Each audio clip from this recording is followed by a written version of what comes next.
this report definitively answers many of the questions we've had for more than a year and gives safety recommendations to the FAA and manufacturer of the DHC-3 Otter.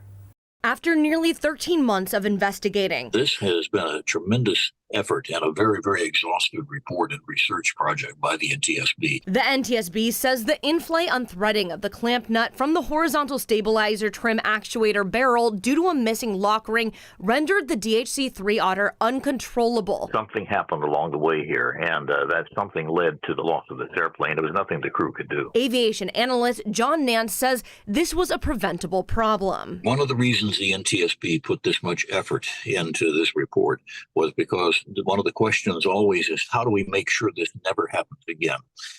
This was something that could have been prevented, but all the details of why and how are wrapped up in how this part was put together and how it was maintained. According to the report, a clamp nut unscrewed from its barrel because there was no lock ring to hold it together. Maintenance had installed a moisture seal to the horizontal stabilizer actuator, which went against manufacturing procedures. We've got to have things looked at and properly handled every time without exception, and something happened here. The NTSB has recommended the FAA require operators of DHC-3 airplanes to install a secondary retention feature to the clamp nut and ensure operators routinely visually inspect the lock ring and torque seal.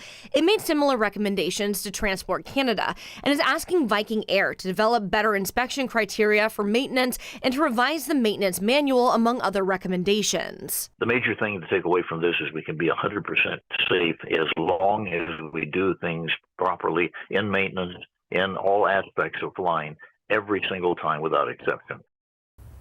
So, Kristen, there have been questions from the very start of all of this about whether the pilot could have done anything. And this report answers that, doesn't it? That's exactly right, Joyce. The mechanical failure was so catastrophic and it happened in flight. So there's really nothing that could have been done. The report highlights that this crash had nothing to do with the pilot's actions. And then you mentioned the NTSB has made some recommendations, but local companies already implemented some of these changes, right? That's right. So Kenmore Air is well known to be a leader of this type of plane. So when that Northwest Seaplanes crash did happen, they got straight to work and told me that they wanted to make sure it didn't happen again. So they created this redundancy. Essentially, if something like this were to happen again with the lock ring, it is in place, it cannot happen. And so not only is it in all of their seaplanes, so those are safe, that operators around the world are also buying their kits and implementing it. So the entire seaplane Otter fleet,